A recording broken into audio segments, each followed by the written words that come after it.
Assalamualaikum warahmatullahi wabarakatuh. Saya mahasiswi PGSD Universitas Pendidikan Indonesia Kampus di Cibiru.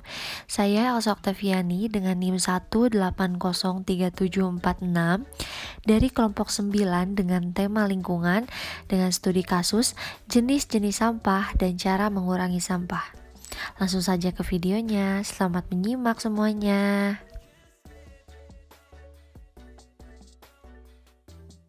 Assalamualaikum warahmatullahi wabarakatuh. Halo semuanya, hari ini kita akan belajar mengenai jenis-jenis sampah dan cara mengurangi sampah. Nah, sampah itu dibagi menjadi dua jenis. Yang pertama ada sampah organik dan yang kedua ada sampah anorganik. Yang pertama, apa sih sampah organik? Sampah organik merupakan sampah yang mudah membusuk seperti yang berasal dari hewan atau tumbuhan seperti sisa-sisa sayuran. Nah, sedangkan sampah anorganik merupakan sampah yang tidak mudah membusuk, yaitu dihasilkan dari proses industri seperti plastik, sedotan, botol minum plastik, dan yang lainnya. Sebagai makhluk hidup yang tinggal di muka bumi ini, sudah seharusnya kita menjaga dan melestarikan lingkungan alam. Maka dari itu penting bagi kita untuk mengelola dan menjaga lingkungan kita agar bebas dari sampah. Nah, apa sih pentingnya mengelola sampah? Yang pertama ada sampah organik. Kenapa sih kita harus mengelola dan mengolah sampah organik?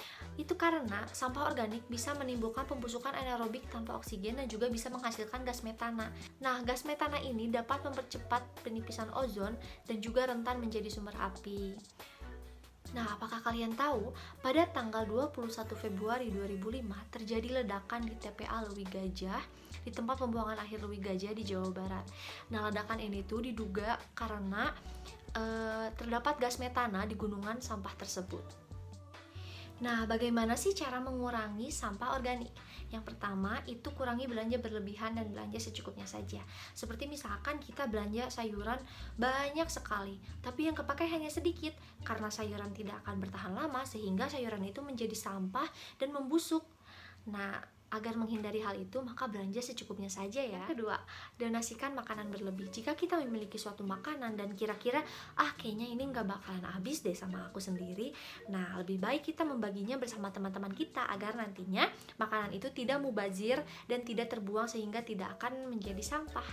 Nah, yang ketiga itu mengelola sampah organik menjadi pakan hewan atau dijadikan pupuk kompos.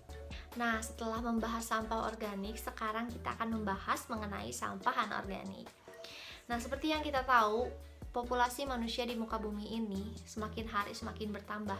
Maka dari itu dengan bertambahnya populasi manusia, bertambah pula konsumsi masyarakat dan juga akan semakin bertambah limbah yang ada di muka bumi ini, terutama limbah plastik.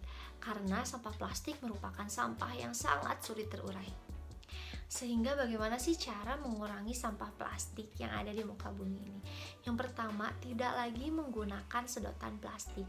Sekarang sudah banyak sekali sedotan yang tidak dibuat dari bahan plastik, ada yang dari kertas untuk sekali pakai, atau juga ada yang dari stainless yang bisa dipakai berkali-kali dan bisa dicuci. Pakai itu aja ya. Nah, ini adalah contoh sedotan stainless dan ini adalah contoh sedotan kertas sekali pakai yang lebih ramah lingkungan.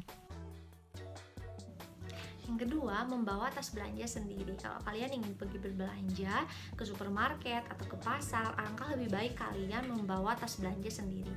Selain lebih hemat, mudah, dan praktis, itu juga sangat membantu mengurangi sampah plastik yang ada di muka bumi ini. Nah, ini adalah contoh tas belanja yang bisa kita pakai berkali-kali. Jadi mari kita gunakan tas belanja ini aja ya daripada menggunakan kantong kresek. Nah, lalu yang ketiga, membawa kotak makan sendiri dan juga botol minum sendiri. Nah, yang keempat, mendaur ulang sampah plastik. Contohnya seperti bekas botol minum kita, itu bisa dijadikan pot bunga atau celengan. Nah, kita bisa menjadikan botol bekas itu pot bunga, celengan yang lucu-lucu. Selain itu bisa jadi tempat pensil ataupun menjadi rak buku yang sangat bermanfaat untuk kita. Terima kasih, sekian dari saya.